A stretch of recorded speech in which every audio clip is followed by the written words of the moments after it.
Hi, welcome back to the channel and thank you so much for clicking into this video.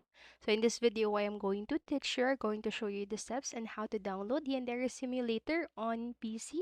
So make sure that you stay until the very end of this video so you don't miss any important step or information. And without further ado, let's get on it.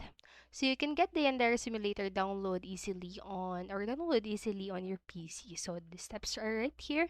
So first, just go to Yandere Simulator official website. So it is at yanderesimulator.com and simply click the download button on the top of the banner. So just scroll down to find the download launcher link and simply click it and you will get a zip file. So just extract the zip file and you will find the exe file in the extracted folder. Run the launcher file and it will open a new window. So on the new window, click the install button to download the files necessary to start playing the test version of the game, and after the download is complete, click the play button to launch the game. So that's it for this video. Those are all the steps that you need to follow if you want to download Yandere Simulator on your PC. So I hope this video helped you. And if it did, please make sure to like, subscribe, and hit notification bell button so you don't miss a video. Thank you so much for watching and have a great day. Bye bye.